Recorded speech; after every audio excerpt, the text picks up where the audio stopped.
Ikaw ay Diyos na mapagbiyaya. Ikaw ay Diyos na hindi nagpapaya kanino man. Wala kang ipinagkulang kanino man. Ang mga tao po kami ang maraming pagkukulang sa iyo. Salamat po na marami sapagkat merong kasaysayan na namatala sa katauhan ng Apostol Pablo na dating mamuusig sa iglesia, dating pinupuksa ang mga mananampalataya.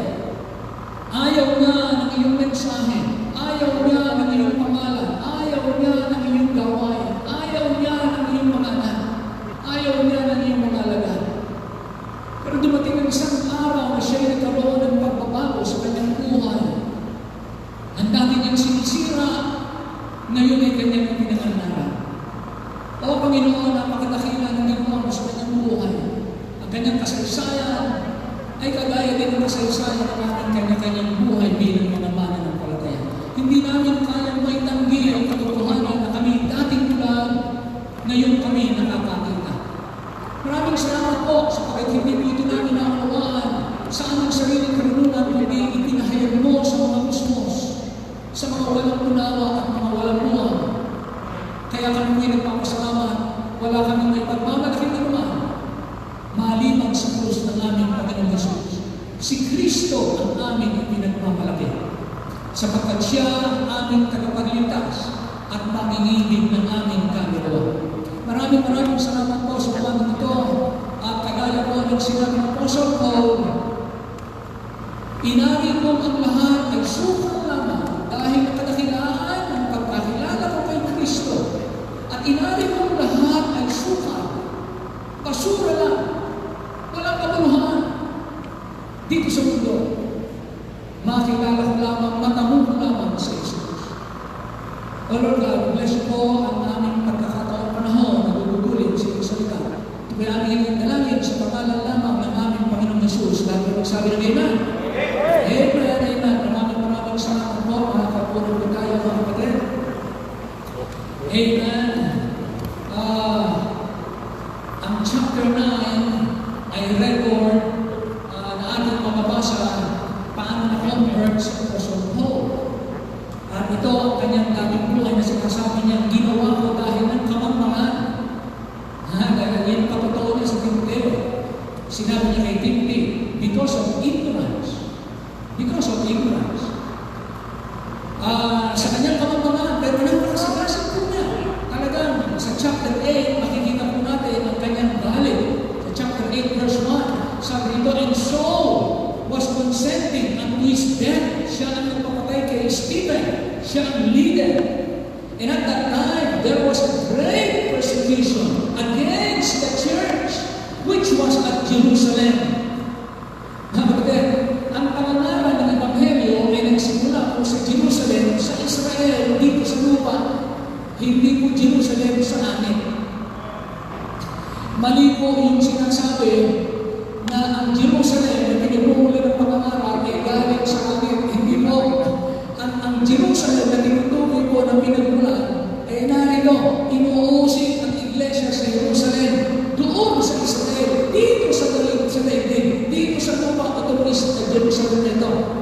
Kaya narito na dito natatag ang unang simbahan ng Panginoon. Sapagat niya nagtuturo po na ang pinagmumulan daw yung Acts chapter 1 verse 8, from Jerusalem to Judea, Samaria, and the uttermost part. Ang Jerusalem na tinutukoy ay Jerusalem na galing sa langit. Wala pa po yun, di pa bumababa yun eh. Ang meron ng Jerusalem, ito, maliwanag, inuusig po ang mga Kristiyano. Kaya sabi nito, great persecution against the church, which was at Jerusalem. Hindi po ito sa langit, hindi ito sa lupa. And they were all scattered abroad throughout the regions of Judea and Samaria, except the apostles. And the devout men carried Stephen to his burial and made a great lamentation over him. And as for Saul, he made havoc of the church. Naisalitang havoc, ito po ang picture na yung bago yung ramo, na paano na ganyan na hinuhukay niya yung laman lupa, yung bagay, kamote kahoy, kamote sa ilalim ng lupa, at bubunutin niya yung una. kaya ko sabihin na he made havoc of picture. Gusto niyang bunutin, alisin talaga ang pinaka-ugat ng Kristyanismo. Entering, sabi niya, this person, he made havoc of the church. Entering into every house. Talagang nag-house to house siya sa sigasin niya. At anong ginagawa niya? Kinakalagkad ng mga lalaki at babae at ipinabibilanggo niya. Pero di ba mga kapatid? Anong ginawa ng mga Kristyano? Natakot ba sila? Na sila ibibilanggo? Binabahay sila.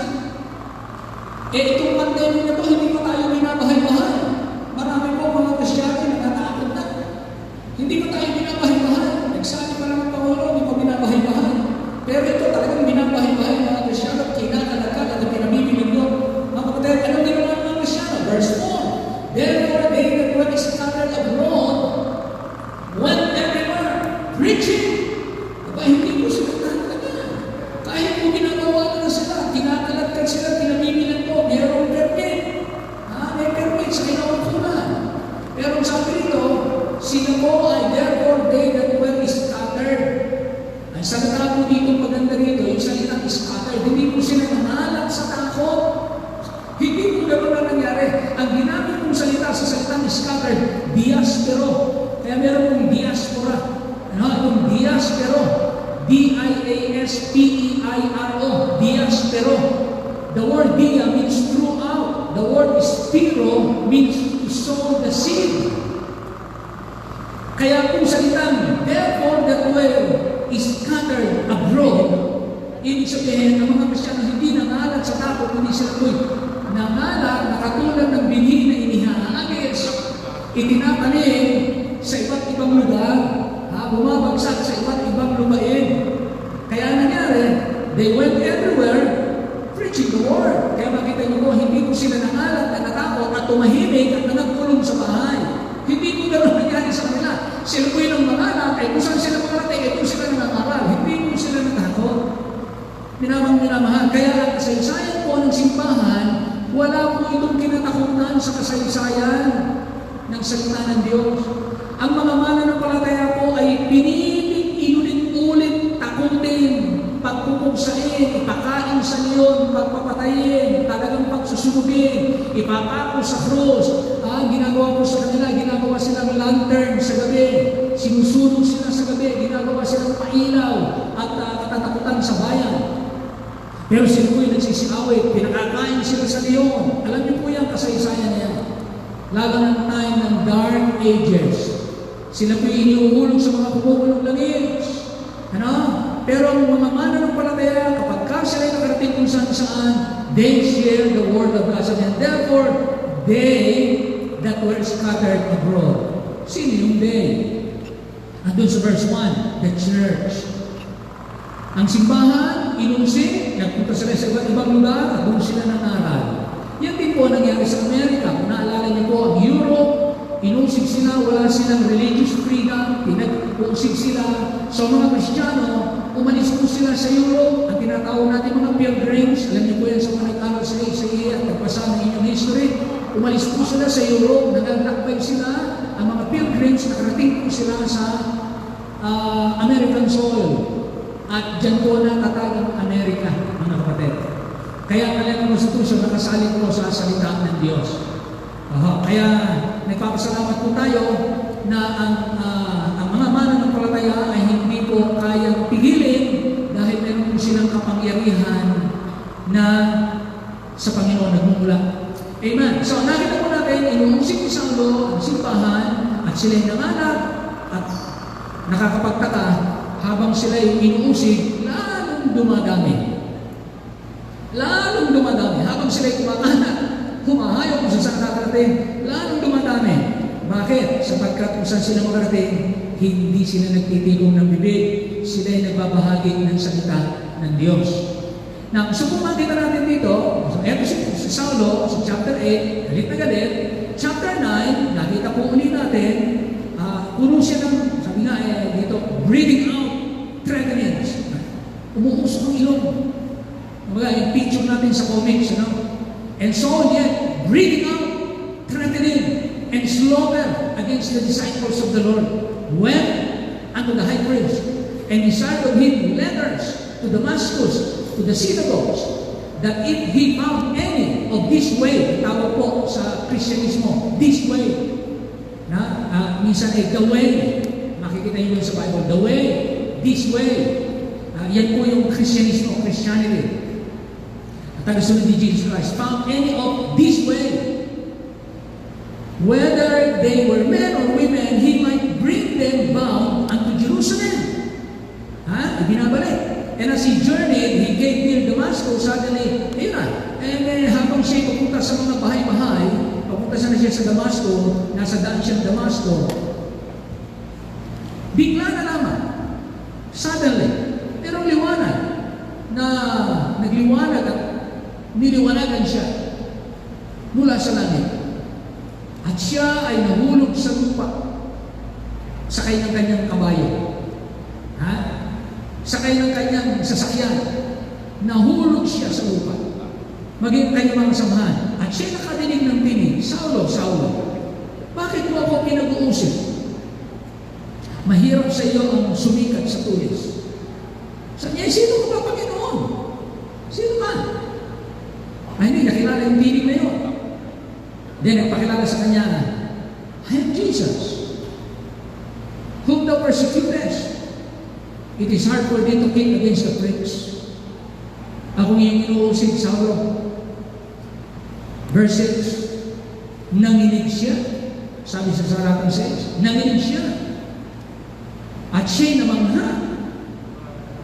He trembling and astonished said, Lord, for the first time, tinawag niya si Jesus Christ na Lord. Yung inuusig niya, nagkaroon po siya ng turning point ng kanyang buhay. Yung Jesus na gusto niyang buksain, yung Kristo na kanyang kinamumuhian, ngayon, kanyang kinilalang Panginoon nang sabi niya, Lord, what will thou have me to do? Kaya po, ang tao kapag talagang nakakilala sa ating Panginoong Hesus Kristo, pag talagang nakilala niya ang Panginoon, talagang ang kanyang relasyon, Lord, what will thou have me to do? Ayan po ang pure na Christianity. Ang iyong tinatanong ang Panginoon, ano Panginoon ang gusto mong gawin? Walang pakialam sa sasabihin ng tao. Wala akong tao ibang i-consider. Panginoon, ano ang gusto mong gawin ko? Just imagine yung turning point. Si Paul ay trained na gawin ang best sa kanyang buhay. Si Saulo ay trained na magpasakop sa otoridad. At siya ay trained bilang anak ng isang Pariseo. Ang kanyang training, hinubog siya para maging isang leader, maging maalab, maging masigasig, maging solid sa kanyang pananampalataya. Si Saulo po ay nag-i-enjoy ng best training ng kanyang profession o ng kanyang calling. Si Saulo po ay kilala na nag-excel sa lahat ng kanyang mga kasabayan.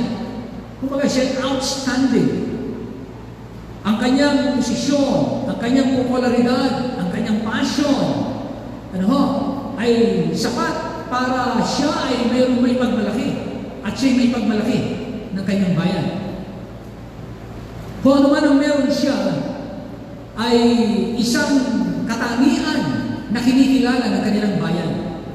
Ano ba ang kanyang nahangarin na magiging mas higit pa sa mapalad na buhay na alam niya, gayon sa pagkaalam niya, siya ay nasa tama. Nasa kaluguran ng Diyos, siya ay kinikilalang leader ng kanilang lahi. Maganda ang kanyang buhay. Sa pagkaalam niya, siya po ay tamang-tama sa kanyang paniniwala. At siya ay talaga namang masikap upang pangunahan, upang pabagsakin o ibagsak ang mga taong ang paniniwala ay laban sa kanyang paniniwala. Kaya po nabasa natin sa Acts chapter 9, umuusok, sabi niya, umaasbog pa, umuusok pa ang kanyang galit. Pero hindi niya inaakala na magbabago pa ang kanyang paniniwala.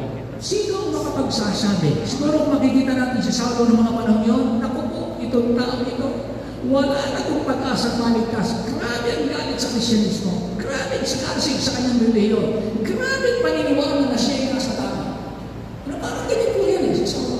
Pero hindi mo, wala kang hopeless case sa Panginoon. There is no hopeless case. Hindi niya inaakala kahit siya mismo na magbabago pa ang kanyang paniniwala. Akala niya siya na ay nasa eksaktong katotohanan. At akala niya ay pakinabang yung kanyang pananampalataya. Akala niya si Kristo Jesus ay isang uri lamang ng pandaraya. At isang kalubihan ang maging Kristiyano. O yan nga pala niyo, Kristiyano kayo? Sige, uusigin ko kayo. Subalit, tinagpo siya ni Jesus habang siya ay nasa akto ng pag-uusig. Di niya naunawaan ang tunay na katotohanan na dapat niyang tanggapin, dapat niyang ipamuhay, dapat niyang ingatan. Doon lamang niya naunawaan yung katotohanan na dapat niyang ingatan, ibahagi, kagalakan, at ipaglaban. Dito siya nagkaroon ng pagkakataon na makita ang tunay na walang kalugihan. Ang makilala at ang mabuhay paglingkod sa ating Panginoong Jesucristo. Wala pong kapantay ang pagkakilala niya. Alin po tayo ay kaya nakita po natin yung mga pagbabago sa kanyang buhay.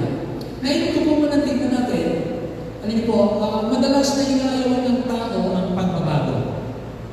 Kadalasan po, inaayawan ng tao ang pagbabago. Pero habang umaayaw tayo, patuloy pa rin ang pagbabago kahit hindi natin alam o hindi natin ginugusto.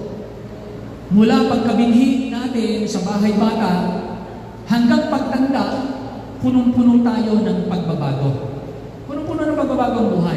Hindi ko alam ilang paaralan ang dinaanan ninyo magmula kinder hanggang kolehiyo, hanggang matapos pa kayo ng kolehiyo, nag-aral pa rin kayo.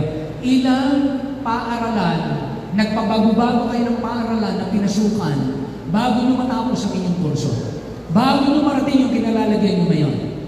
Ilang paaralan, bilangin ninyo. Ako po, nagbilang ako, 6 na paaralan ang aking napasukan. Meron pa akong paaralan pinasukan na vocational. Kaya 6. Ewan ko kayo, ilang eskwelahan. Yung iba, baka 7. Yung iba, baka 3 lang. Kasi dire-diretso na. Baka yung iba, 1 lang. Dire-diretso na. Mula kinder hanggang matapos doon na. Pero iba-ibang paaralan. Nagbabago kayo ng paaralan. Nagbabago kayo ng tirahan. Nakailang lipat pa kayo ng tirahan. Ayaw, huwag kayong tatanungin. Ilang tirahan na nalipatan ninyo? Ano? Kami, ganun din. Binibilang ko, ilang tirahan na ba nalipatan namin? 1, 2, 3, 4, 5, 6. Naka-6 na kami lipat ng bahay. Sino sa inyo mas marami pa sa 6 na nalipatan na?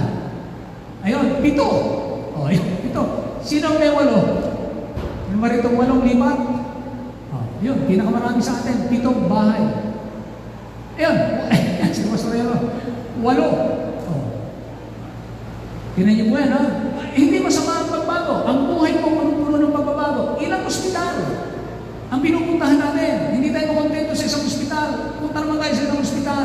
Ilang doktor ang pinuntahan natin. Pagkatapos natin isang doktor, punta tayo sa isang pang-doktor. Mga kapatid, ang buhay mo ay punong-puno ng pagbabago. Madalas inaayawan natin ang pagbabago, pero habang umaayaw tayo, patuloy pa rin na may pagbabago. Kahit hindi natin alam na may nagbabago. Patuloy, habang narito tayo, may nagbabago ngayon. Hindi lang natin alam. Or may mga bagay na alam natin na hindi naman natin gusto. Kaya mula sa pagkabinhi, sa bahay bata, hanggang sa pagtanda, ang buhay natin, kasama na natin ang pagbabago. Masama ba o mabuti ang pagbabago? Makakatulong ba o makakasira ang pagbabago? Ang pagbabago ba ay sumpa o ang pagbabago ay pagpapalat? Ang pagbabago ba ay ating magiging malupit na Panginoon o ang pagbabago ay magiging ating pakinabang na alipin? Ang pagbabago ba ay ating kaibigan o ang pagbabago ay ating kaaway? Kapag hindi tayo handa sa anumang pagbabago, ito ay maaaring hindi maging kapakinabangan sa atin. Dapat lamang tayong maghanda, matutong tumanggap at maging matagumpay sa bawat pagbabago. Kaya ang pagbabago po, hindi na natin mababago. Sabi nga, the only thing that is constant in this world is change. Laging may nangyayaring pagbabago. Maganda ang pagbabago. Gusto kong makita po natin ang Philippians chapter 3, 4 to 6. Let's go to Philippians chapter 3, 4 to 6. Maganda ang pagbabago kahit sa una, hindi niya gusto. Noong una, abay ayaw niya magbago. Ito ang sabi sa Philippians 3, 4 to 6. Sabi niya, though I might also have confidence in the flesh, if any other man thinketh that he had whereof he might trust in the flesh, I more. Abay, kung meron kayong ipagmamalaki sa pagiging tao ninyo, higit ako. Sabi niya, higit ako, may ipagmamalaki ako. Kasi mayaman po din siya. Mayaman po yan, mga Pariseo, mayaman yan. Circumcised the 8th day of the stock of Israel, and the tribe of Benjamin, and he wrote the Hebrews as touching the law, a Pharisee. Concerning zeal, persecuting the church, touching the righteousness which is in the law, blameless. Sabi niya, pakinabang sa akin to eh.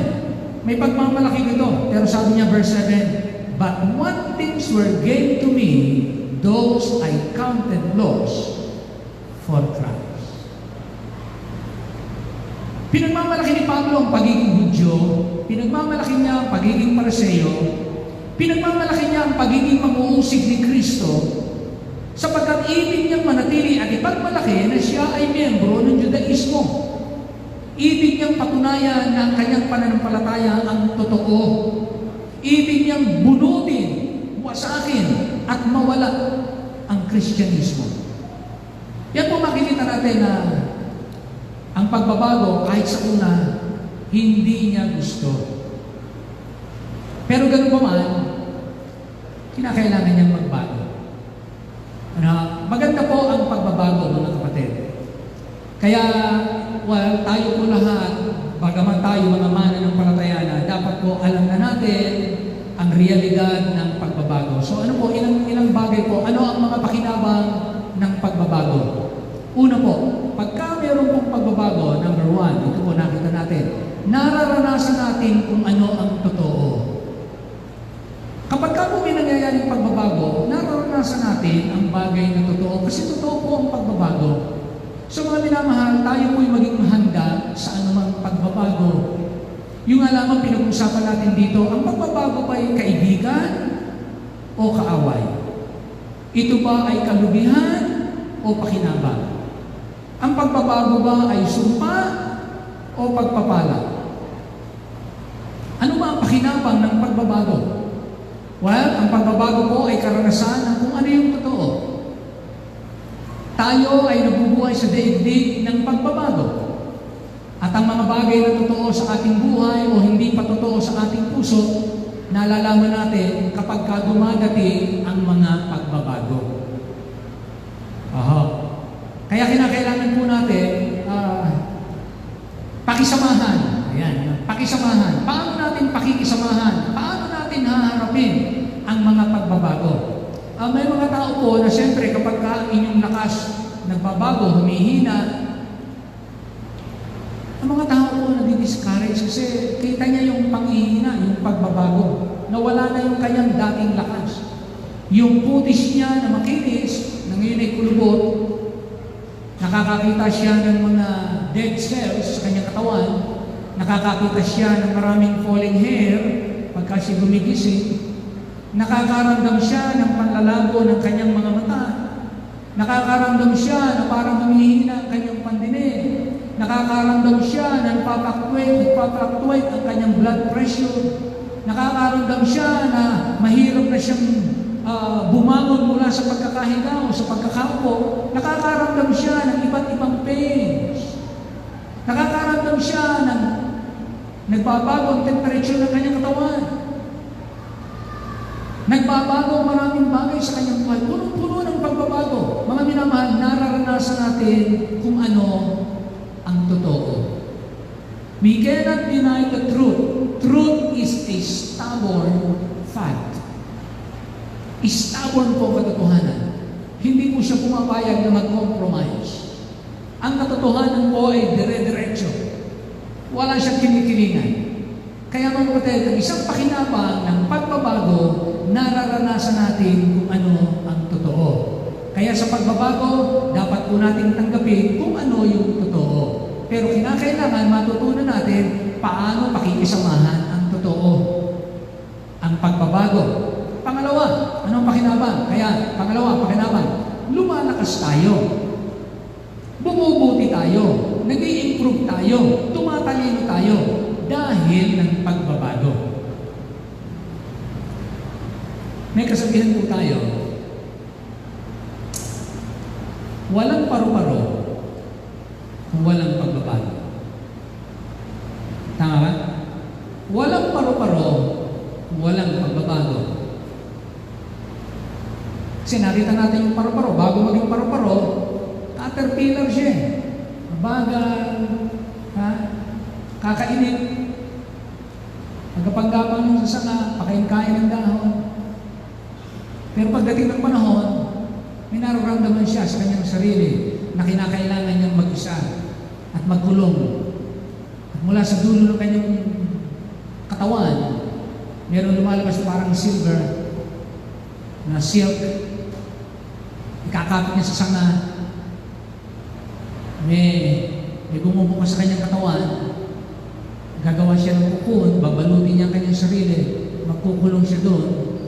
At mula sa loob noon, in the privacy of that little room ng kanyang daigdig, may nangyayari itong pagbabago. And after how many days, kinakailangan siya lumabas doon. At yung dating mabagal na pagkapanggapan, ngayon ay parang sumasayaw sa iba't ibang uri ng nota na kung siya'y lumipad, na maganon-ganon siya, at para siyang tumutungtong sa mga nota, at lumilipad at nagpasalin-salin sa mga bulaklak, at kung saan-saan halaman, na mayroong taglay na iba't ibang kulay. Mga kapatid, kung walang pagbabago, walang paru-paro. Ibig sabihin po mga minamahal, maraming magandang nangyayari sa pagbabago. Pero ang pagbabagong yun, mga kapatid, ay pagbabagong gawa ng Diyos. Ang lahat ng magandang pagbabago na mangyayari sa buhay ninyo ay mangyayari sa plano, sa kamay, sa sistema, sa oras, sa kalooban ng Diyos. Kaya kung hinayaan nyo ang Diyos ang gumawa ng pagbabago sa iyong buhay, sa aking buhay, lalo kayong lalakas, lalo kayong tatalino, lalo kayong gaganda, lalo kayong bubuti. Kaya, habang nangyayari ang pagbabago, lalong dumadami ang improvement sa buhay ninyo. Kaya mahalaga po mga kapatid, tanggapin natin ang pagbabago. Si Saulo, hindi niya na-expect na siya'y magbabago. Inusig niya ang iglesia ng Panginoon. Talagang isitido siyang alisin ng Kristyanismo. Muhing-muhin siya kay Jesus at sa mga tagasunod ni Jesus. Hindi niya kalahin siya'y magbabago. Pero dumating ang araw, naroon ang pagbabago. He became the greatest missionary. Pinahintulutan niya na ang pagbabagong ginagawa ng Diyos sa kanyang buhay. Binigyan niya ng bukas at layak na ang Panginoon gumawa sa kanyang buhay. At siya nagpasako. Sabi niya, Panginoon, anong gusto mong gawin ko? Kung yun po ang magiging tanong ng mga Kristiyano, Panginoon, anong gusto mong gawin ko? Yun ang iyong tanong sa umaga. Yun ang tanong sa tanghali. Yun ang tanong mo sa hapon. Yun ang tanong mo sa gabi. Yun ang tanong mo pag may sakit. Yun ang tanong mo pag malusog. Yun ang tanong mo pag may pera. Yun ang tanong mo pag walang pera. Yun ang tanong mo pag nag-iisa. Yun ang tanong mo pag marami kang kasama. Yun ang tanong mo pagka ikaw ay malungkot, pag ikaw ay masaya, pag ikaw ay pinapalakpakan, o ikaw ay pinagtutulakan. At lagi mong tanong, Panginoon, anong gusto mong gawin ko? Alam niyo po mga kapatid, you will reach your potential. Imagine niyo kung si Saulo ay hindi nagtanong ng gano'n sa Diyos. At nang sabihin ng Panginoon, ako si Jesus na yung pinag-uusig, ikaw pala si Jesus na pinag-uusig, bumaba ka rito, pati ikaw, uusigin lalo kita. Eh kung gano'n ang ginawa ni Saulo, hindi siya nagpasako, hindi siya nagpakumbaba, hindi niya naranasan maging greatest missionary. Hindi niya narating ang iba't ibang bansa sa kanyang missionary journey. Hindi niya naranasan gamitin siya ng Panginoon na magtayo ng iba't ibang simbahan at makita ang maraming pagbabago ng buhay ng mga tao. At ang mga tao nasa dilim ay maliwanagan. At ang mga tao pupunta sa impyerno ay papunta sa langit. Kung hindi niya sinunod at hindi niya tinanong, Panginoon, anong gusto mong gawin ko? Kaya rin po mga kapatid, napakagandang tanggapin natin yung pagbabagong gusto ng Diyos gawin sa ating buhay. Amen? Amen? Yun po ang pinakamagandang pagbabago. Ang mag-asawa, ang magandang mangyayaring pagbabago sa mag-asawa pag sinabi niyang, Panginoon, anong gusto mong gawin ko? Itong aking asawang lalaki, ganito ang ugali, ganito ang gawin, ganito ang kahinaan, nakakainis, nakakaasar, ulit-ulit. Ang tanong mo sa Panginoon, Panginoon, anong gusto mong gawin ko? Magtatagumpay ka dyan. Kung lalaki naman ako at ako naman ang merong reklamo sa aking misis, ang aking misis ganito, ang aking misis ganon, ang aking misis ganito, ang aking misis ganon. Kung itatanong ko yung Panginoon, anong gusto mong gawin ko? Alam niyo po ba na magiging best husband ka, magiging best wife ka, at magiging best couple kayong dalawa dahil pareho kayo ng sinusunod. Pareho kayo ng tinatanong. Ang mga anak, pag nagtatanong, maaaring may kulang sila sa kanilang mga magulang. Ang magulang ko, ganito, babaya, magulang ko, ganito, magulang ko, ganito, ganito, magulang ko, ganito. Marami tayong kulang sa ating mga magulang, pero ang tanong natin, Panginoon, anong gusto mong gawin ko? Hindi ka tuturuan ni Kristo na maging masamang anak. Amen? Hindi tayo tuturuan. Ito mga anak natin, kung meron tayong anak ng pasaway, meron tayong anak ng pabaya, may anak ng tamad, may anak ng parang bulag, may anak ng parang bingi na hindi naman bingi. Mahirap po pag may anak kayo nagbibingi-bingihan, nagbubulag-bulagan, nagtutulog-tulugan. Mahirap po yun. Pero ang tanong ay, Panginoon, anong gusto mong aking gawin? Lagi po mga kapatid, napakahalagang tanong. Kasi ito pong napakahalagang tanong, ito yung tanong ng magandang pagbabago. Kung gusto niyo po na makita ang inyong potential, hindi lang po yan nakukuha sa paaralan at sa universidad. Hindi po yan nakikita dyan sa inyong talent, sa inyong skill, sa inyong educational attainment or academic training. Pero kung ginagawa ang parang sa buhay ng tao, ito po ay ang katuparan ng kanyang plano. So kapag nagtanong tayo, ano pa kailangan ng pagbabagong galing kay Kristo? Lalakas ka, bubuti ka, lalago ka, tatalino ka. Habang tumatagal, paganda ka ng paganda. Ang improvements, palaki ng palaki. Huwag kayong malungkot kapag ang improvement matagal, pag ang improvement hindi malaki. Naniniwala po tayo kahit po yan 1% change, 1% improvement. Habang nagtatagal, aabot din niya ng 100%. Malaking pagbabago din yan. Ang mahalaga po, merong pagbabago. Kaya welcoming po natin ang pagbabago. At yun po ang hindi inaakala ni Saulo na gagawin ng Diyos sa kanyang buhay na hindi niya akalayang mangyayari na siya'y mababago pa. Kaya huwag niyo pong isipin, ang asawa ko hindi na magbabago, ang misis ko hindi na magbabago, ang anak ko hindi na magbabago, ang biyanan ko hindi na magbabago, ang manugang ko hindi na magbabago, ang aking kapalaran hindi na magbabago. Mga minamahal, kapag ka sa Diyos po, walang imposible, kaya niyang baguhin ng maganda. Ilagay lang po natin sa Diyos.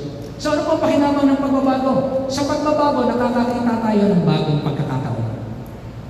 Kapag ka po may pagbabago, may bagong pagkakataon, bagong panimula, bagong pagpapala.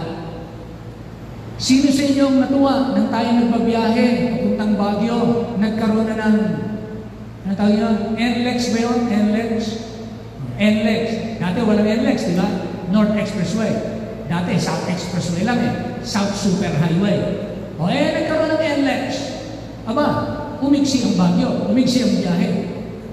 Di ba natuwa kayo? Nagkaroon ng pagbabago. Magandang pagbabago. Aba, nung tumatagal, pagkatapos ng NLEX, anong sumunod na ginawa doon? Ha? SLEX. SLEX pa ang sumunod? SLEX. O di lang nung bumilis. Another pagbabago, magandang pagbabago na naman yun. Natuwa na naman tayo sa pagbabago. Nung matapos ng SLEX, may sumunod na pagbabago. Anong sumunod? Ano? Ano man yun? SLEX? Sige, basta Lex. Ano man yan? May pagbabago na naman. tayo ng Cavite. Di ba? Meron tayo ng Cavite. Di ba masaya tayo? Ay, naku.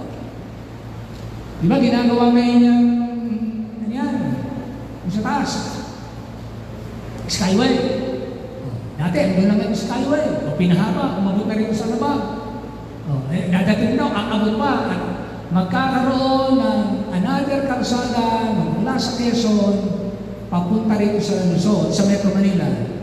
Aabuti na lamang ang biyahe ng Tayabas ang Quezon hanggang dito sa Muntinlupa.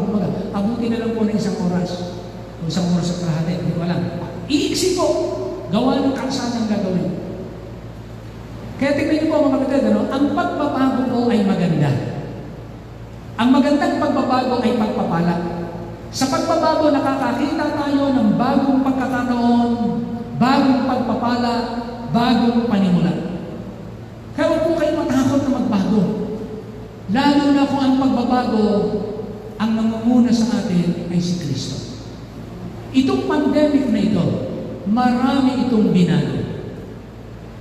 Ang daming binago po nitong pandemic na ito. Ang daming lumitaw na kung ano yung totoo sa puso ng mga tao. May pinalitaw ang Diyos sa mga pangyayari nito. At meron pa siyang ginagawa, hindi pa po ang Diyos tapos. Kaya hanggang ngayon, ito po hindi pa natatapos. Kaya ang gagawin lang po natin mga kapatid, sabayan lang natin, pakisamahan natin ang pagbabagong ginagawa ng Diyos. Sapagkat sa pagbabago, makakakita kayo ng bagong pagkakataon, bagong pagpapala, bagong panimula. Huwag kayong matakot magsimula ng panibago. Gumawa kayo ng panibago maganda. Grab the opportunity, use the opportunity, and you will be blessed. Nakakatuwa po, pagka nakita natin ng mga pagbabago tayo yan, business online. Business online, mga kapatid natin, o-order ka na lang, Brad, delivery mo kami ng bigas. Magdi-deliver na ng bigas. Brad, delivery mo kami ng karne. May nagdi-deliver ng karne. Brad, delivery mo kami ng hamburger. Nagdi-deliver na hamburger. Brad, delivery mo kami ng saging. Nagdi-deliver ng saging. Delivery mo kami ng cake. Deliver ng cake. Ngayon, ang galing. Pagbabagong maganda.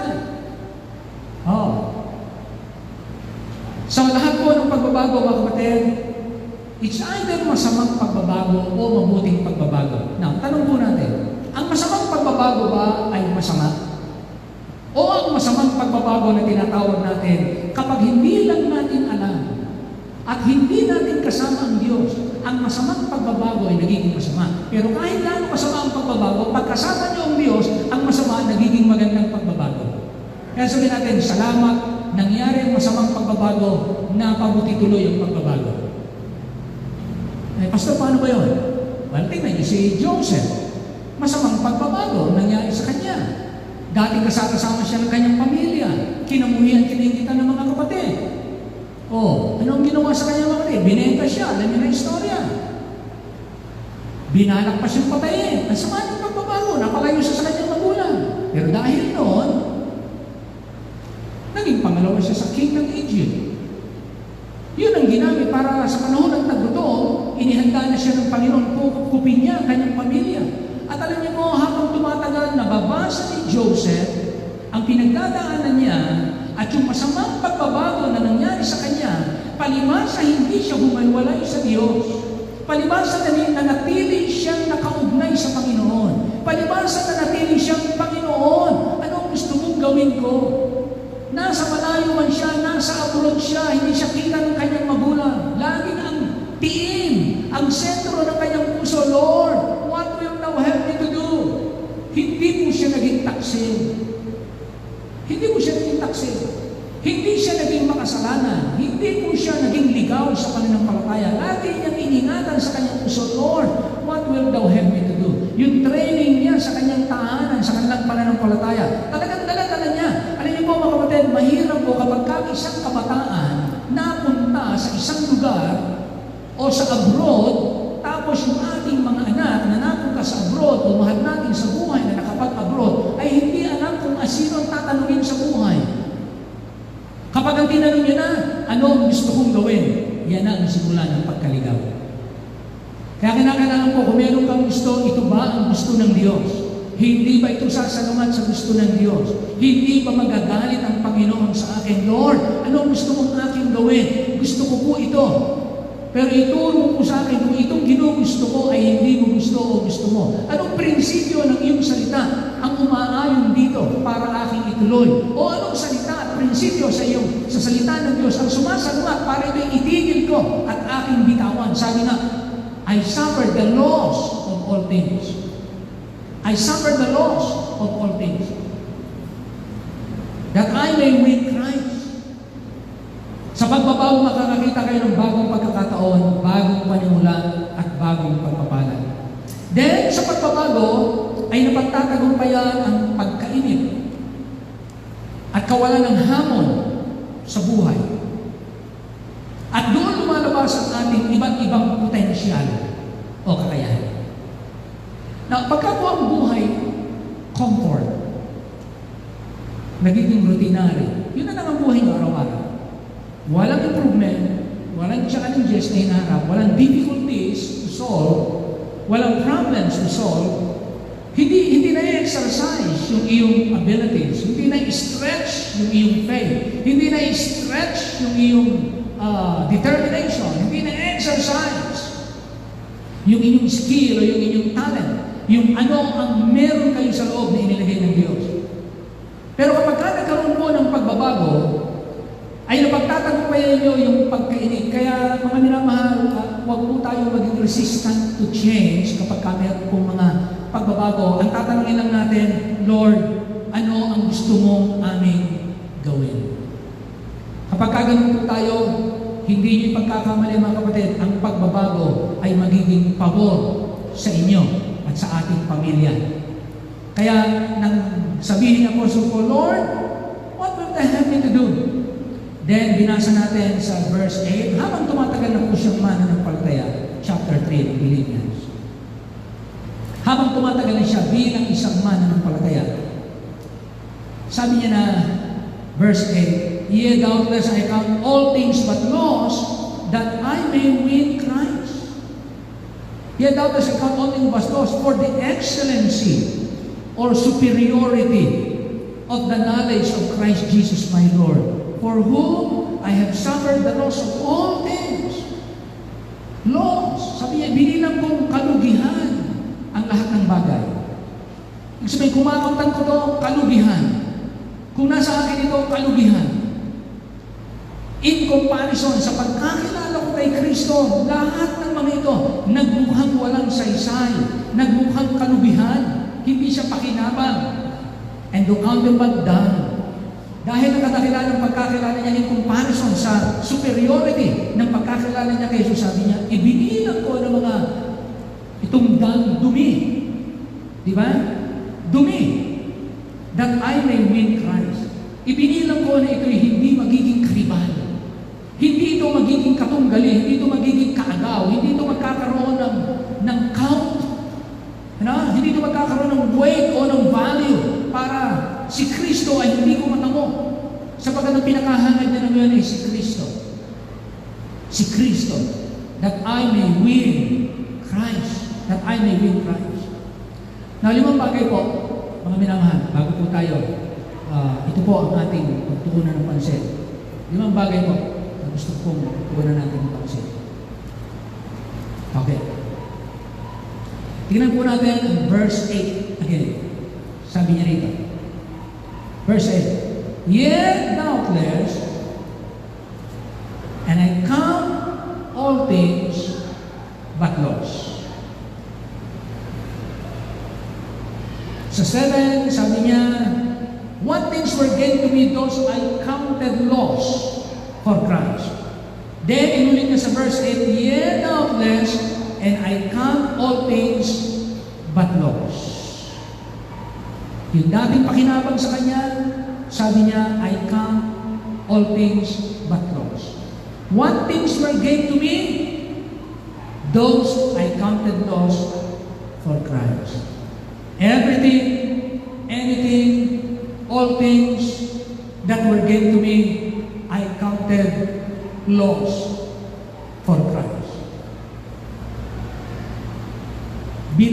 po ang pangalang Christ sa Philippians. Binilang ko po ang pangalan ni Christ kung ilang ulit binanggit sa aklat ng Pilipos. May mga nababasa po ako ng mga aklat ng sinasabi na the center message of Philippians, the book of Philippians is the word joy. Dahil talaga naman si Paul ay full of joy. Siya'y nakabilanggo ng isulat nito pero siya'y full of joy.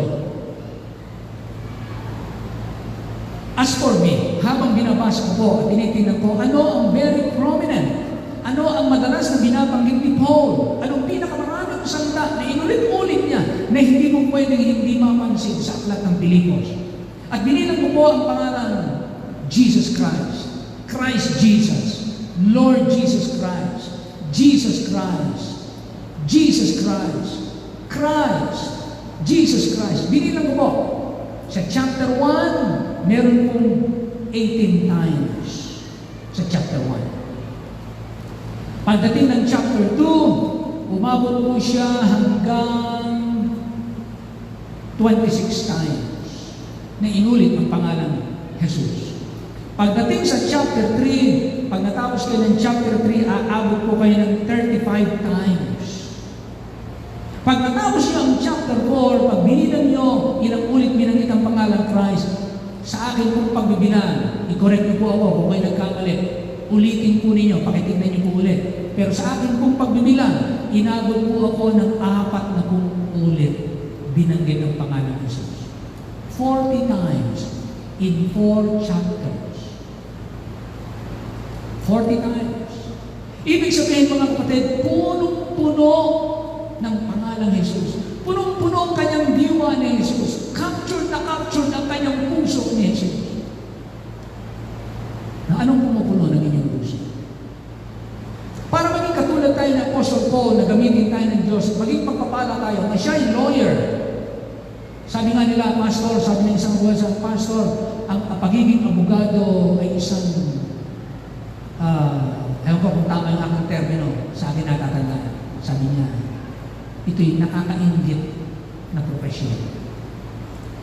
Sabi sa akin, ito'y profesyon na nakakaingit.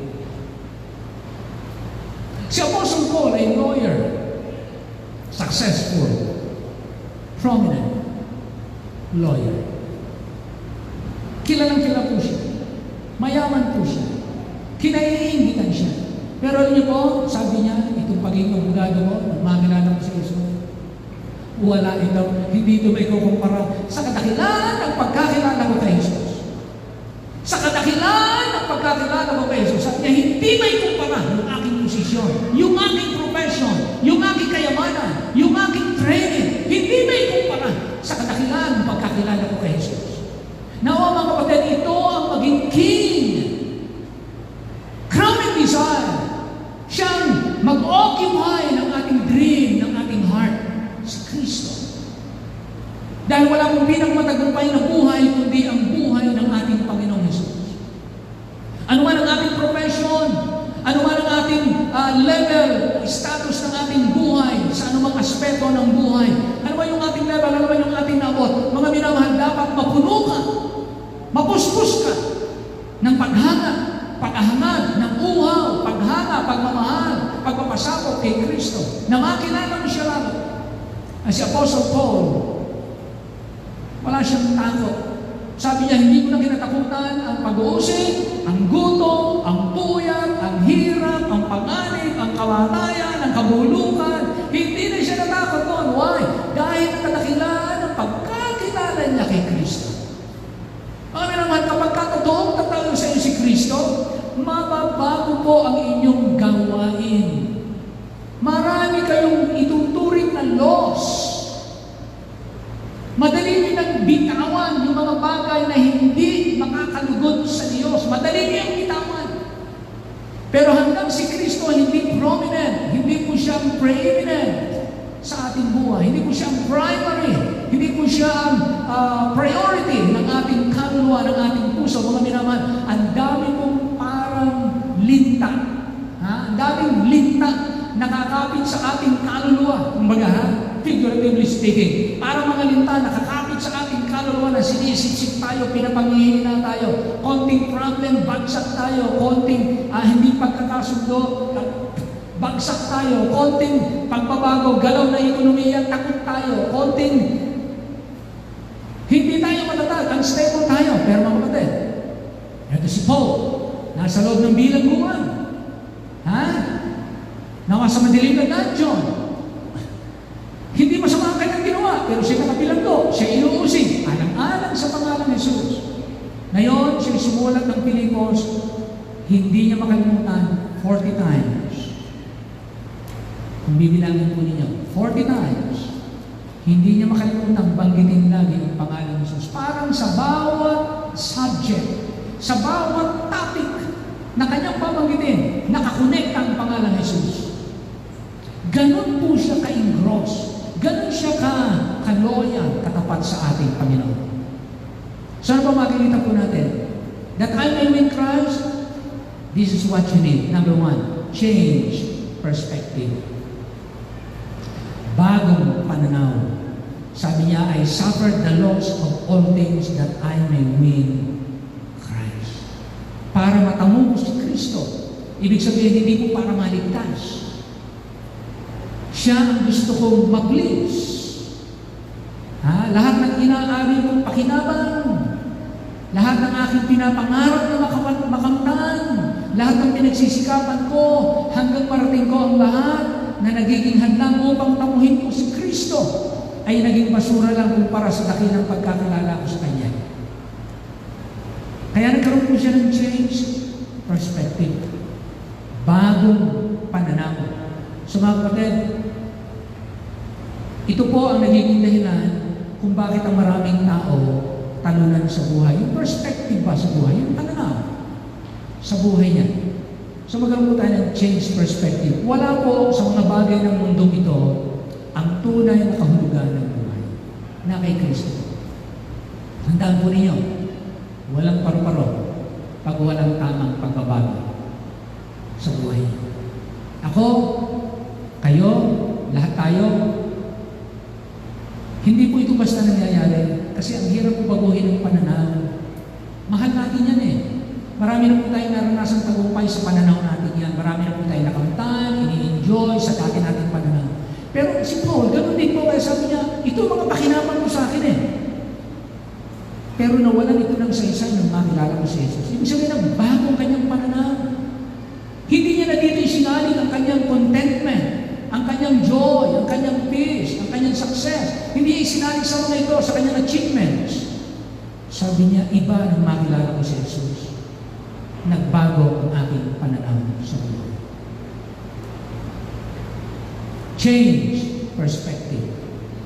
In order for us to win Christ, we need a change perspective. Number 2, we need Christ righteousness. Philippians 3:9. Nakita niyo po yun sa Philippians 3:9. Ito po ang, alam niyo, palaisipan sa mga hindi mananampalataya. Paano sa pamamagitan ng pananampalataya, ang tao ay pupunta sa langit? Paano naging sapat yung pananampalataya? Philippians 3:9. Ito po ang sabi rito. And be found in Him, not having mine own righteousness, which is of the law. As a Pharisee, siya ay kabilang sa mga strictest adherer of the law. Pero sabi niya, be found in Him, not having mine own righteousness, which is in the law. Ano ba yung righteousness na kanyang naabot? Naroon sa verse 6. Basahin niyo po yung naabot niya. Concerning zeal, persecuting the church, touching the righteousness which is in the law, I'm blameless. Sabi niya, kaya ko ipagmalaki yan. Wala kayo may kinita sa akin. As a Pharisee, I am blameless. Hindi niyo ako maaakusahan.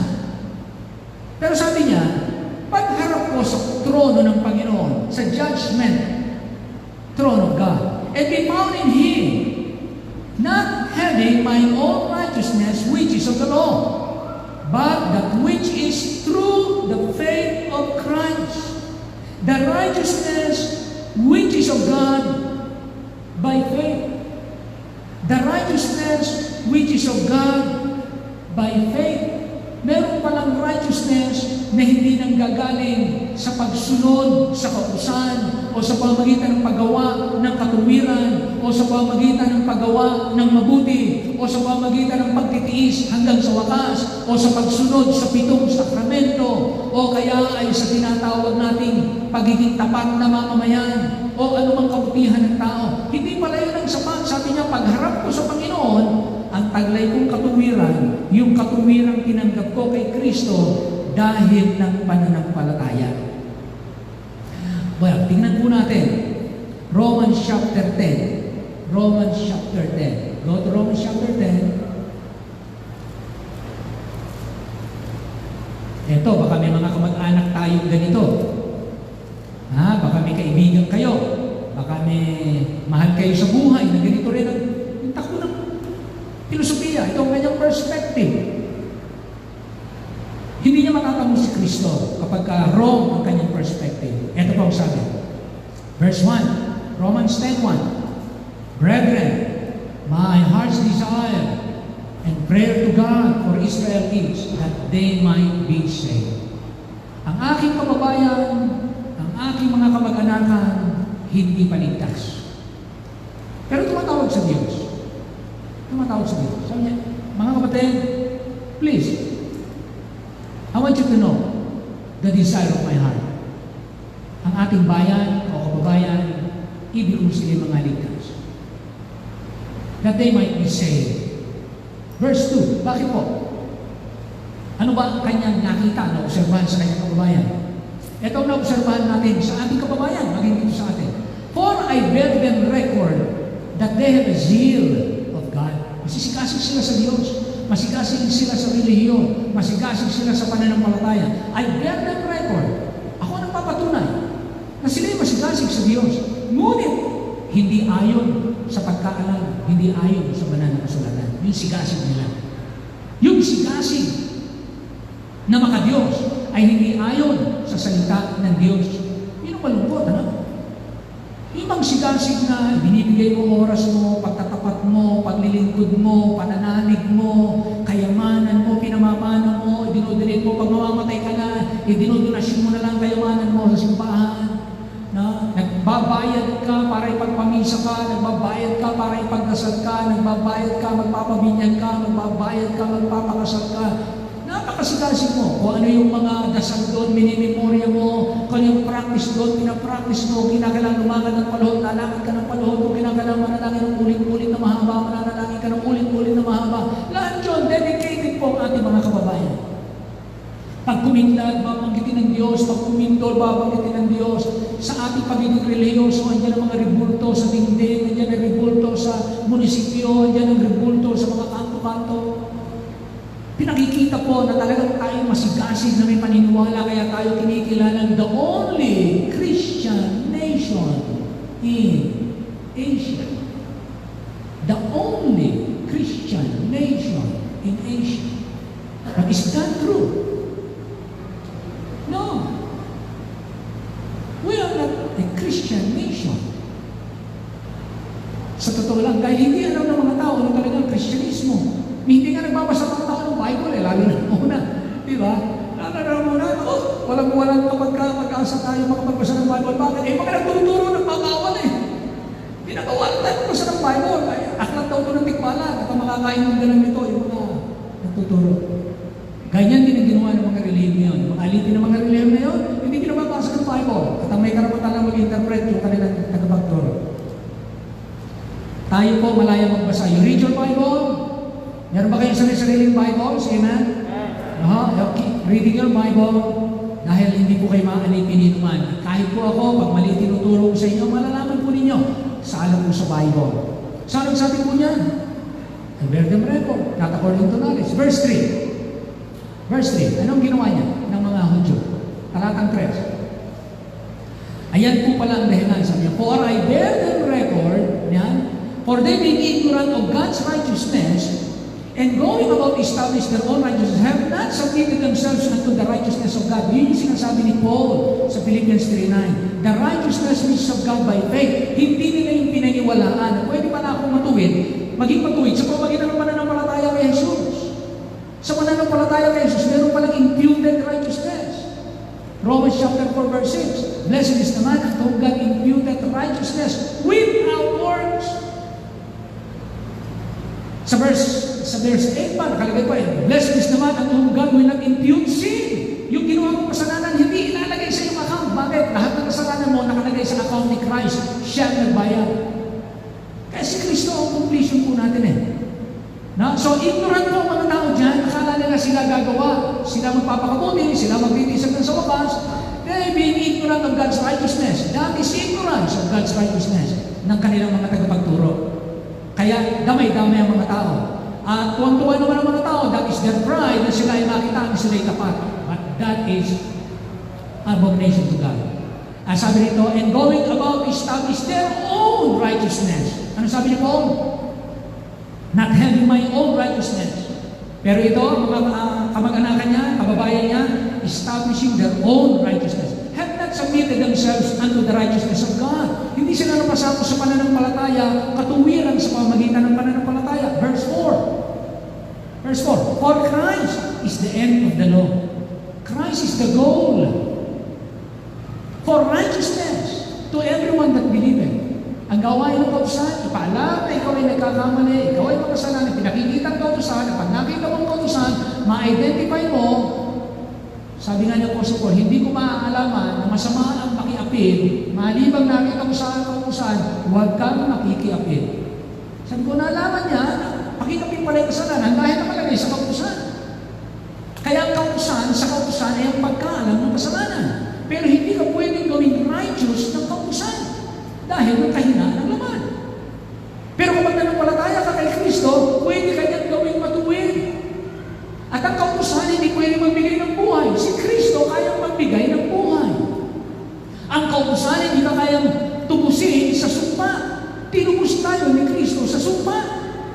Kaya si Kristo po ang kabuuan ng lahat. Kaya sabi ng Apostol Paul, sa pagkakilala ko kay Kristo, sa kadakilan ng pagkakilala ko kay Kristo, lahat ng mga bagay, inari kong sukal lamang.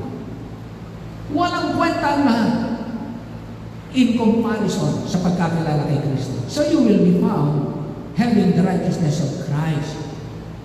Yan ang pakinabang. Pangatlo, conquering joy.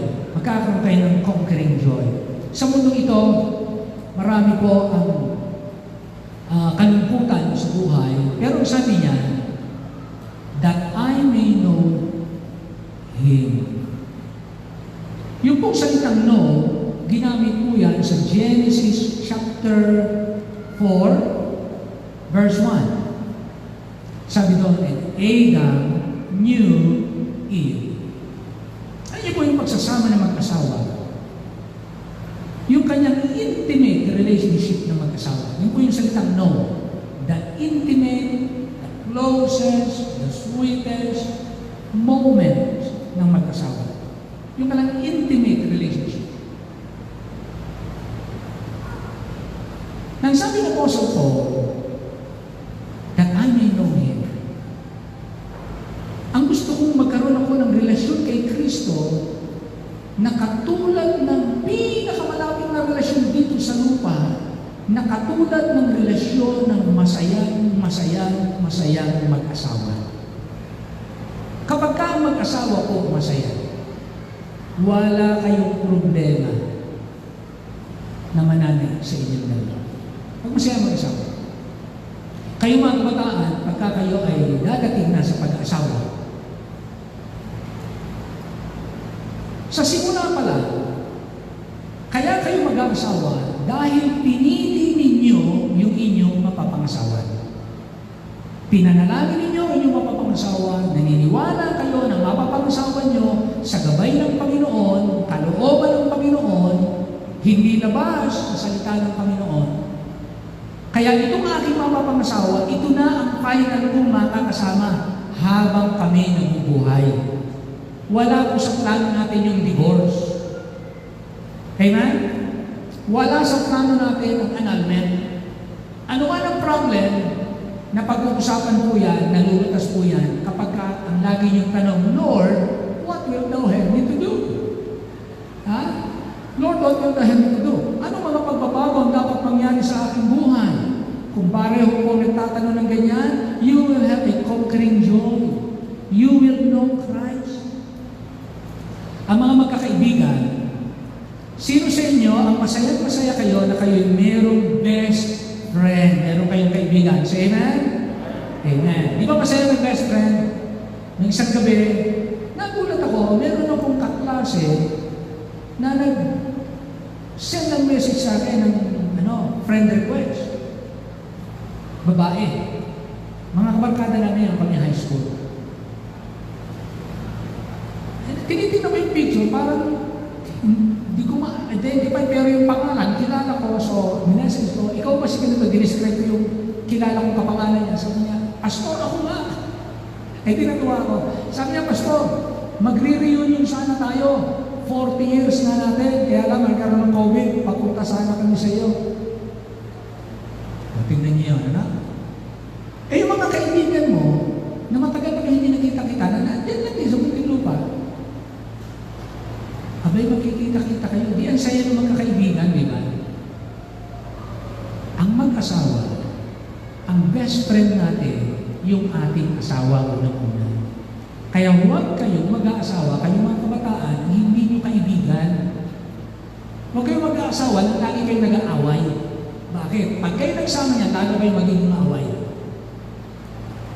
Huwag kayong papasok sa relasyon na lagi kayong nag-aaway. Kung kayo mag-aasawa, dapat sa simula pa lang, magkaibigan na kayo. Dahil habang tumatagal kayo, lalong tumitindi ang inyong pagiging magkaibigan. Amen? Di ba yun ang maganda sa mag-asawa? Habang tumatagal, kagaya ninawag natin, sweeter as the days go by. Yun ang magandang karanasan. So, sabi natin, Pastor, paano kami mga walang asawa? Well, it's better to be happily seeker than to be unhappily married.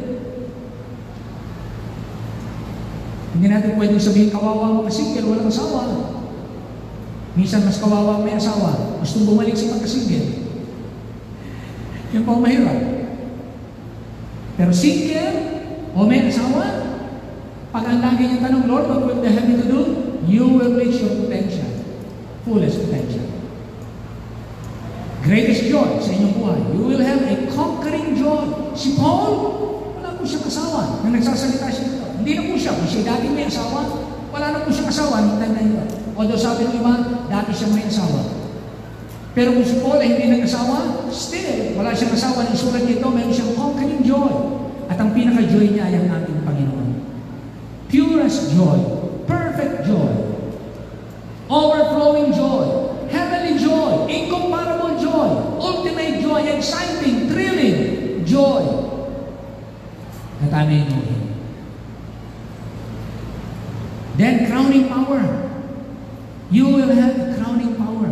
Kapag ang tanong natin, that I may win Christ, Lord, what will thou have me to do? Mawiwin natin si Christ. Kapag ang lagi natin tanong, Lord, what will thou have me to do? Yung mga pagbabago sa ating buhay, you will have a crowning power. Sabi niya, that I may know the power of His resurrection. Sabihin, to know experientially the power of the Holy Spirit. No power like the Holy Spirit. He can produce the fruit, amazing character of Christ.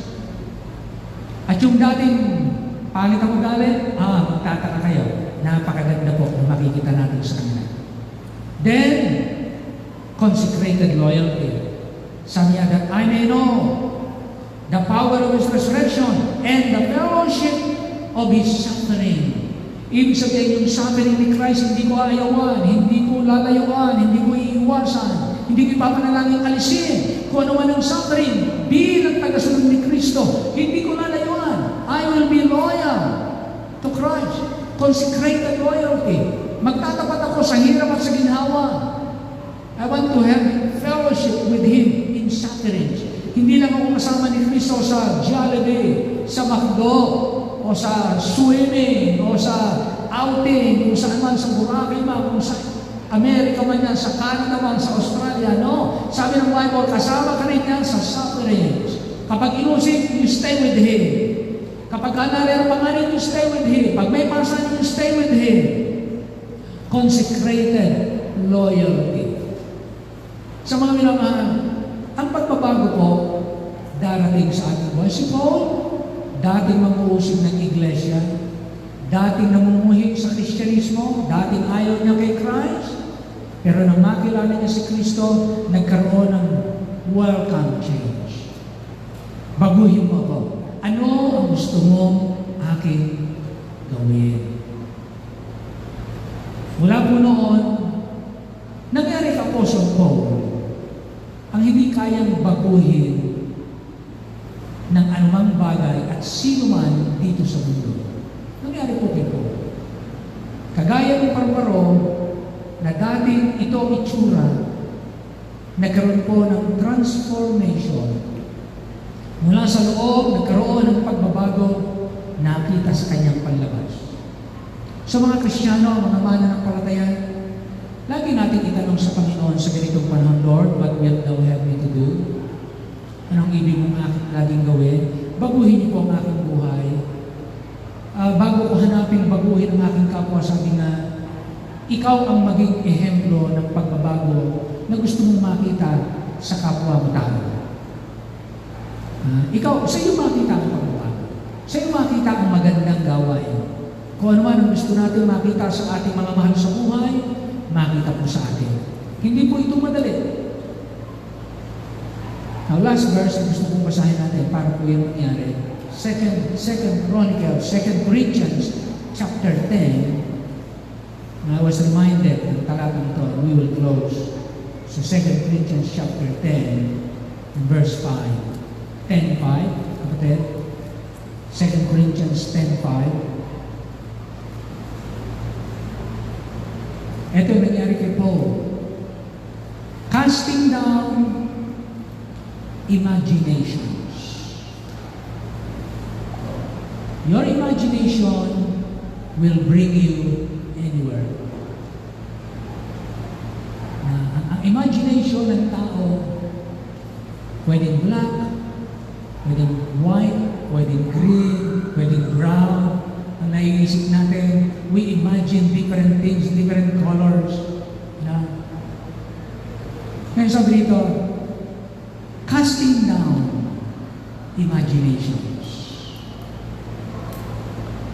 Parang rest day, no? Binubuhat natin, binabalibag natin yung mga imaginations niya. Ano mga imaginations? And every high thing that exalted itself against the knowledge of God. Ano bang humihigit sa pagkakilala sa Diyos? Ha? Ano bang matataas pa ng gusto mong tumaas ng higit pa sa pagkakilala mo sa Diyos? Every high thing that exalted itself against the knowledge of God. Nasabi niya, casting down imaginations and every high thing that exalted itself against the knowledge of God and bringing into captivity every thought. Sabi niya, lahat ng diwa, kaisipan, dinanakit ko ito. Inaaresto ko ito. Binibihag ko ito. To the obedience of Christ. Bringing into captivity every thought to the obedience of Christ. Dati,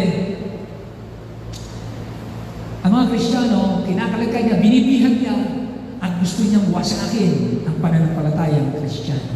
Ngayon, ang sabi niya, lahat ng isipan, lahat ng imagination, lahat ng idea, anumang bagay na hihigit pa sa pagkakilala mo sa Diyos, lahat ng ito, binibihag ko at pinapailalim ko at pinasusunod ko kay Kristo. Napakaganda po, ano? Napakaganda po.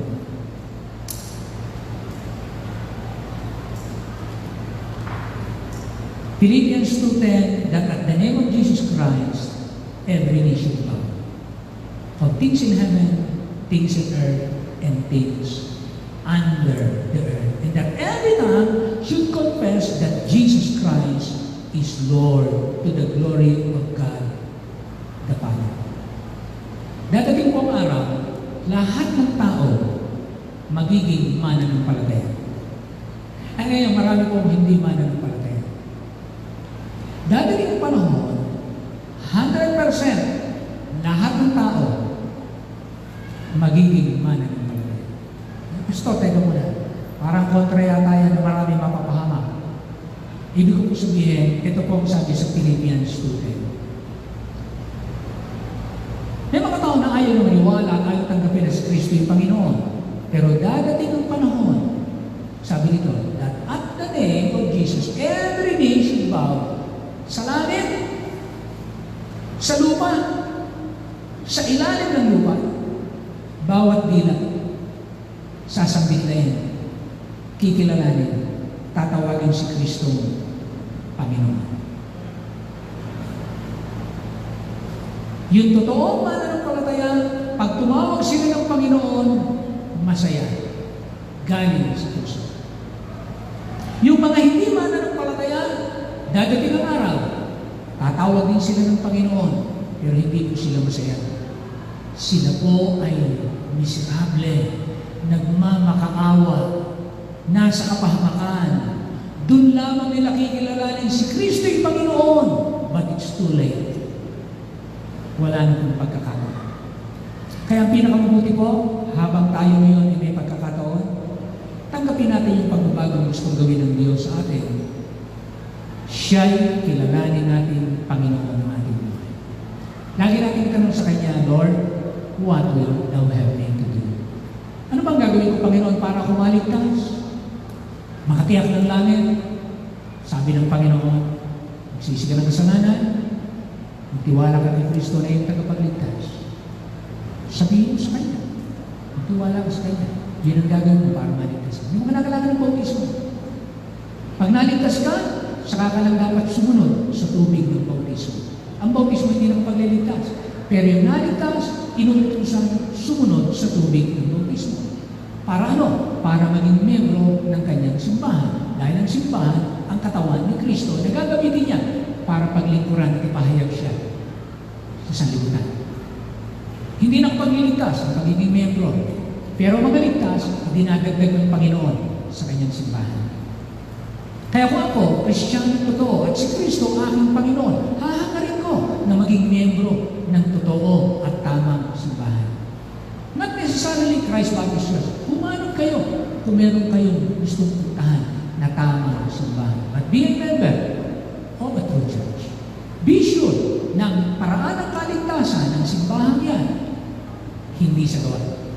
Dahil pagka sa gawa, hindi yan tamang simbahan. Hindi yan tamang simbahan. Ligaw ang mga taong natuturo dyan. Ligaw ang mga taong tinuturuan dyan. Walang katiyakan at hindi sila makakatiyak. Panginoon, ano ang gagawin ko para ko maging tapat na anak mo? Sabi ng Bible, simple po. Alam niyo po, sa lumang tipan, meron pong instruction ng Panginoon. Makikita niyo po ito sa Joshua chapter 23. Number 1, sa verse 6, 23:6, sabi dito, be therefore very courageous to keep and to do all that is written in the book of the law of Moses. Tinuro ni Joshua sa mga Israelita, magtapat kayo sa salita ng Diyos. Dahil yun ang kanilang Bible muna, Old Testament. Sa ating panahon, we have the Old and the New, magtapat tayo sa prinsipyo ng salita ng Diyos. Ito ang gawin ng pamantayan. Pangalawa, verse 8, but cleave unto the Lord your God as you have done this day. Cleave unto the Lord. Yung salitang cleave, kumapit kayo, mananan kayo. Cleave unto the Lord. Then, pangatlo, verse 11, take good heed therefore unto yourselves that you love the Lord your God. Ingatan nyo ang inyong sarili na inyong pakamamahalin ang Panginoon inyong Diyos. So una, ingatan ko, bantayan ko ang aking sarili. Kapag po nangyari yan, ang Bible po ang nanangako, sabi niya, long time after that, the Lord had given rest unto Israel from all their enemies round about. Pagtatagumpay kayo ng Diyos sa lahat ng inyong mga kaaway, ng inyong kaluluwa. Pagtatagumpay kayo. Ano man po ang kaaway niyo? Tao, demonyo, anghel, kahirapan, karamdaman, pagtatagumpay kayo ng Panginoon.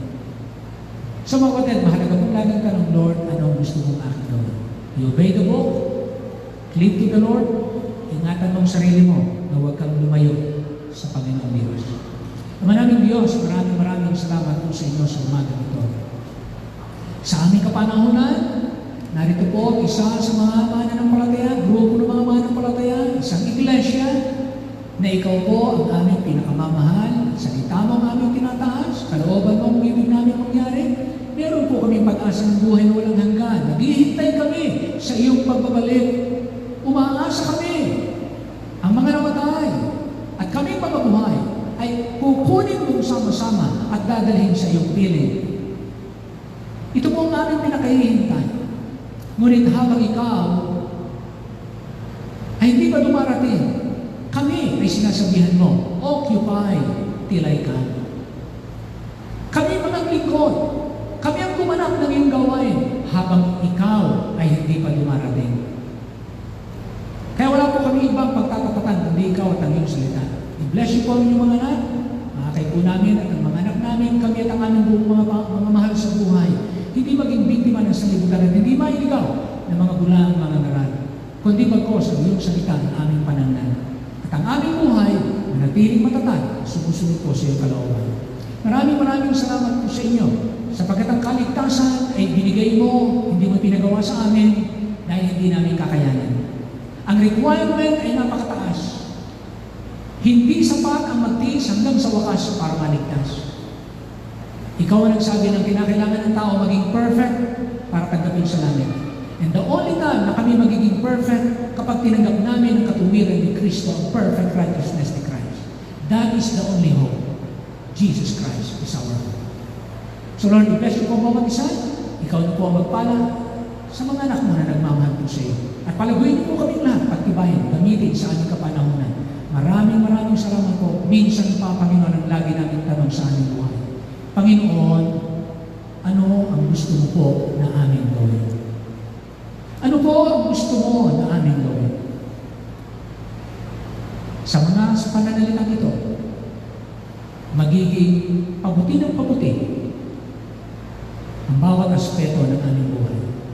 At ito po yung aming inaasahan, hinihiling sa pangalan po lamang ng aming Panginoong Jesus. Amen. Amen.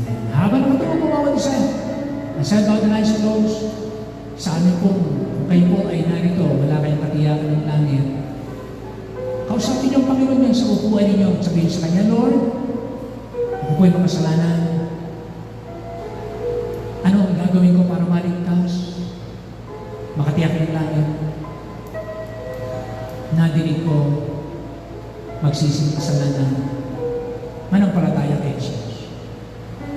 Anong Jesus, patawarin po ako, tinatanggap kitang aking tagapagligtas. Sabihin mo yun sa Kanya. Kausapin mo siya dyan sa upuan mo. Nakikita ng Diyos ang iyong puso.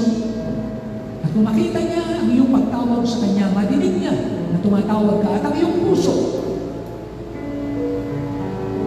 Isusubo niya ang kanyang Espiritu ng Diyos. Tatatakan ka ng Espiritu ng Diyos. Mananahan siya sa iyo. Bilang tatak na ikaw ay kanyang pag-aari at hindi ka na mapapahamak kahit kailan. Hindi ka naligtas sa iyong gawa. Hindi ka mananatiling ligtas sa iyong gawa. Mananatili kang ligtas dahil ni Jesus na gumawa ng iyong kaligtasan. Tanggapin mo lang siya. Magpakumbaba kang hindi mo kaya.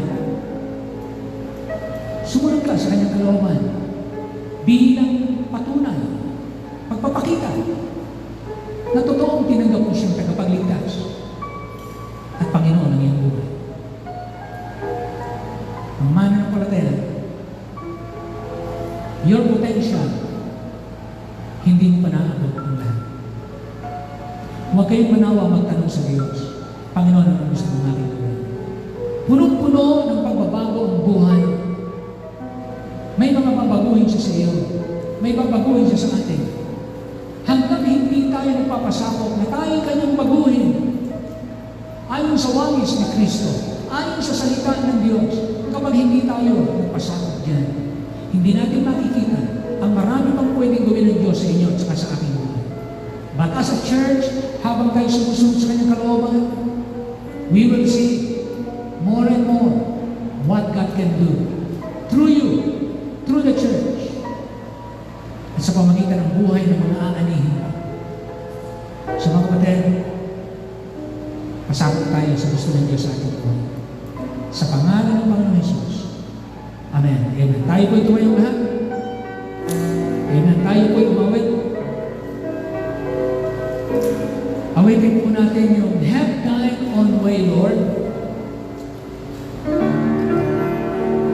Napakaganda po na kung ano yung kalooban ng Diyos sa ating buhay, yung po ang mangyari sa atin. Ha? Awitin natin ang first na isa. Say,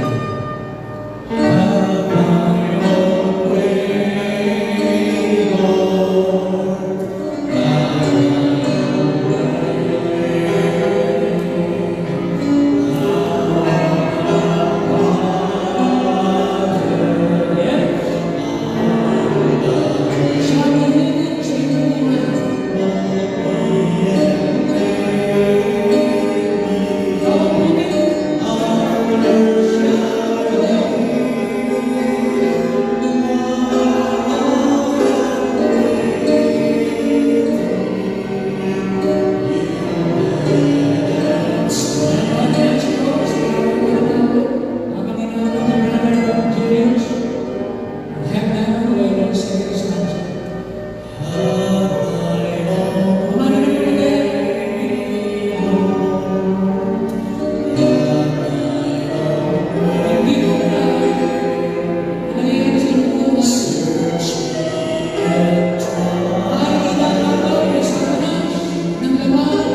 Pero may magandang pagbabago.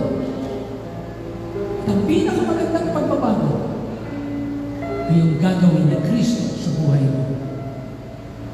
Huwag mong hayaang baguhin ka ng laman. Hubugin ka ng mundo.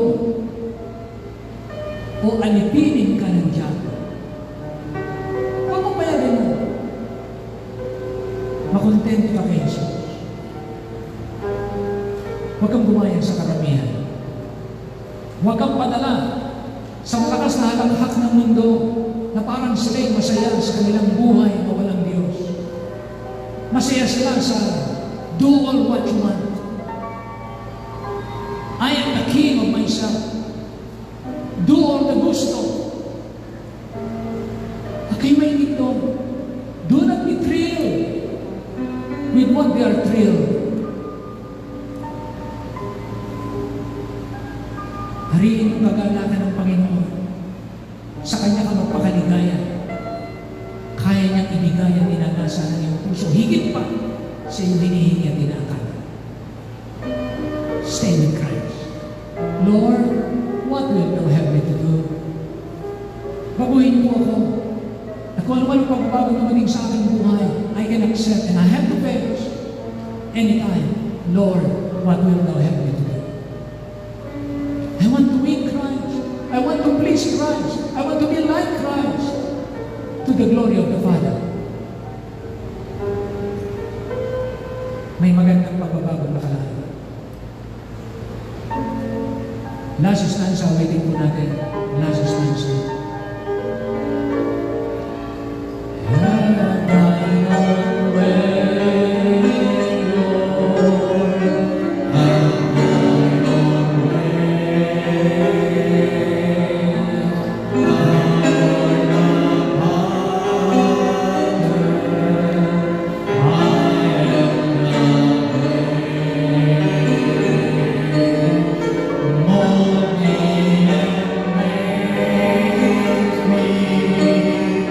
after thy will, while I am waiting, yielded and still. Amen. Itipan po tayo ng ating mga kaloob. Tawagin po natin ang ating kapatid, Brother Dakutanan Yulutisna. Salamatan mo ang ating mga kaloob. Pag-pray po ang ating mga kapatid. Pagpalain lalo, maging pagpapala tayong lahat. Naipin po natin. Kapatid tayo ay yumuko at ating pasalamatan ng Diyos. Yes. Ama naming banal na makapangyarihan, isang may lalang ng lahat ng mga bagay. Muli kami po'y nagpapasalamat o Diyos sa umagang ito, sa mensahe na aming pong narinig mula sa iyo. Dakilang Diyos, salamat Panginoon, isang araw, dumating sa buhay namin, Panginoon, ang pagbabago, Amen. sapagkat nakilala ka namin, dakilang Diyos. Yes, Lord. Thank you, Lord. Ang buhay namin, dakilang Diyos, na walang direksyon, ay nabago, dakilang Diyos. Opo, so, Ang aming pananampalataya na walang direksyon, nagkaroon ng kulay, dakilang Diyos. Kung ikaw ay makilala namin, dakilang Ama. Salamat sa lahat na binago mo sa buhay namin. Ang aming mga bisyo, dakilang Diyos, binago mo at inalis mo sa buhay ko namin. opo. Salamat po Diyos sa umagang sa mensahe na kilang Diyos. Na ang katuwiran na aming nilalakaran noon, na sa akala po namin, sa katingin po namin ay matuwid kami sa iyo. Mali na kilang Diyos dahil ang katuwiran lamang nakatanggap-tanggap sa iyong paningin ay nanggagaling sa iyong bugtong na anak mo si Jesus Christ. Yes, Lord. Salamat po Ama sa umagang ito na kilang Diyos. Ngayon din naman, salamat Panginoon sa pag-iingat mo dakilang Diyos sa iyong mga anak. Amen. Sa buong iglesia dakilang Diyos, sa kabila ng kami-kabilang mga cases, Panginoon, ng pandemya na natiling ang iyong mga anak, lagi mong nililigtas dakilang Diyos. Opo. Lagi mong nasa ilalim ng iyong mga kakpak dakilang Diyos. Salamat Panginoon, dahil ang kalusugan at kasiglaan ng iyong mga anak ay lalo mong pinagkakaloob dakilang Diyos. Higit sa lahat, salamat sa mga blessings dakilang Diyos. Amen.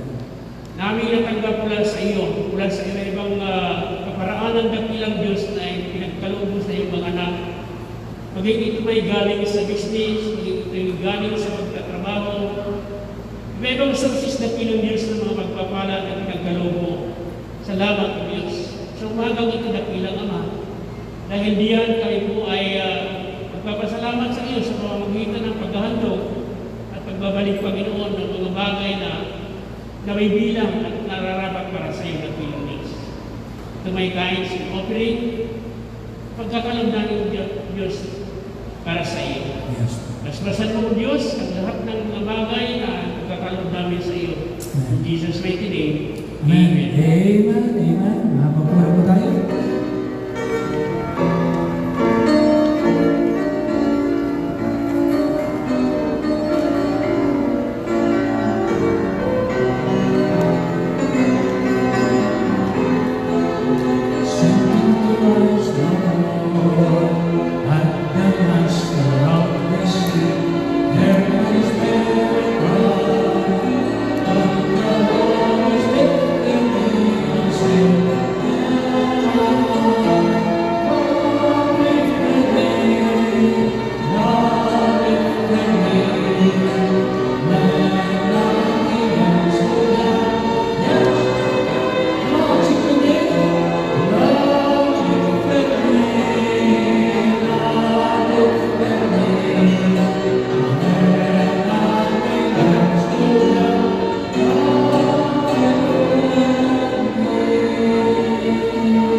graduation si Sister Francesca.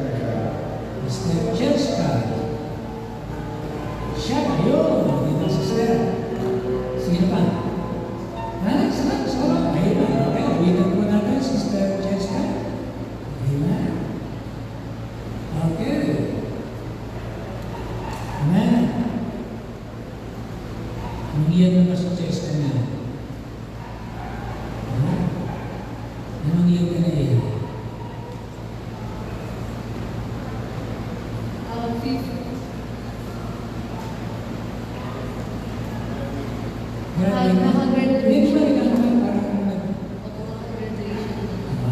Graduation. Ayun. Salamat sa Panginoon. Panapakan po natin. May naman. Tumawin po tayo. Awin na natin. Happy birthday. Okay, Brother Julius. Once again, kasi nakailang ulit na, di ba? Kaya, again, dumating ang araw ng iyong Wait na lang once again has come. Clap your hands, amen? Once again the time has come. What a lovely gift from Jesus. He has given you one more day. Happy time, your birthday. Happy time is here. What a lovely gift from Jesus. He has given you one more day. Happy birthday to you. Happy birthday to you. Next day of the year. May we will Jesus. Happy birthday to you. Happy birthday to you. And many more years to Amen. Happy birthday, Sister Jessica. There's a prayer request. Bago natin ipag-pray, Sister Jessica. Good health po for our family sa mga members ng church. Naingatan po bawat isa. And Good health. for family po and for sa church members po. And Ay, sabi ko ba na sapat na, medyo sa akin. Sige, pakiyan mo nga sa akin. Ano yung sinasabi ni Jessica? Good health sa family. At saka, good health daw po sa family at sa church. Church na. sa church. Apo.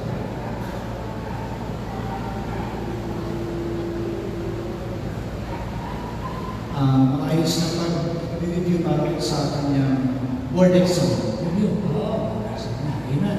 Okay po. So, tayo na lang yun. Maraming Diyos, salamat po ng maraming. Ikaw po ang nagpapala sa inyong gagaling ang lahat ng mabuting bagay. Wala man mang tatanggapin ang sino man sa amin. Maaari makipagkaloob sa amin mula sa langit. Salamat po sapagkat Sister Jessica ay nakapagtapos at siya po ngayon ay haharap sa kanyang board exam. Ano man na itong exam na kanyang haharapin, ay siya po ibigyan mo ng pagpapala na siya ay maging matagumpay. Ipagkaloob po sa kanyang skill and understanding na katulad ng binigay mo kay Daniel. I-bless niyo po si Jessica na siya ay maging matagumpay sa kanyang pag-aaral, sa kanyang magiging profession, sa kanyang pinaghahandang exam. Ipagkaloob niyo po sa kanyang kalusugan, hindi lamang sa kanya, kundi sa kanyang buong pamilya, maging ang kahilingan niya sa buong iglesia. I-bless niyo po, Panginoon, ang kanyang magiging pananaw sa buhay na kunin niyo ng prinsipyo ng iyong salita. Ang pagpapala po ay maghintay na sa kanya sa unahan habang siya nagpapatuloy na lumaban sa iyong kalooban. Hagulin siya, tahanan siya ng masaganang pagpapala at dumami sa pamagitan niya ang masaganang pagpapala. Gawin niyo po siyang karangalan para sa iyong pangalan, tagapaghatid din ng karangalan sa kanilang pamilya, sa kanyang sarili, at sa ating bayan. I-bless niyo po, Panginoon, higit ang mga araw na darating, habang lalo niya na ipapakita na minamahal ka niya, bagamat hindi ka niya nakikita.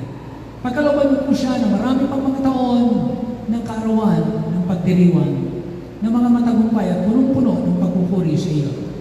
Maraming salamat po. Hindi pa sa kanyang hinihingi tinakala, maging hindi niya nabanggit, maging hindi niya nasambit, alam mo ang kanyang puso. ipagkaloob niyo po, tagpuin mo po siya sa lahat ng kanyang hinahanap na hindi labag sa iyong kalooban. Maraming salamat po sa inyo. Bless niyo po ang bawat isa. Maaari may mga kapatid kami na hindi po narito ngayon, na nagdiriwang din ng kaarawan. Inaalala po namin pinasasalamatan ang Nanay Villanueva, Nanay Nora Villanueva, na nagdiwang po ng 90th birthday. Panginoon, maraming salamat po. Dinadalangin po namin na bigyan niyo po siya ng maraming pagtaon ng mga kaarawan. Hindi man namin siya nakakasama ngayon, pero i-bless mo po ang Nanay Nora. I-bless niyo po siya ng mga taon pa ng kagalakan at pagpupuri sa inyo. Alam po namin, ibig nilang makadalo sa panumbahan. Ikaw po mag-iingat sa kanila sa buo ng kanyang mga mahal sa buhay. Inaalala po namin din, Pastor Oting, inyo po siyang palakasin. Ano man po ang kanyang kalagayan ngayon, pagkaloob po sa kanya ang recovery. At ganun din naman, Sister Oting na humihiling ng maaring nalalapit niyang pag-uwi sa Pilipinas. I-bless po siya, ingatan, lalo sila yung pagpapalaro. Maraming salamat po sa umagang ito. I-bless niyo po ang bawat isa sa amin. Ito po yung aming dalangin na nagpapasalamat sa pangalan lamang ng aming Panginoong Jesus. In all the people say loud, Amen? Amen. Palapakan po natin ang ating birthday celebrant. Happy birthday, Cheska. Amen. Okay po. Tayo po ay tama ba? Ano nga ba ang ating schedule? Meron ba tayong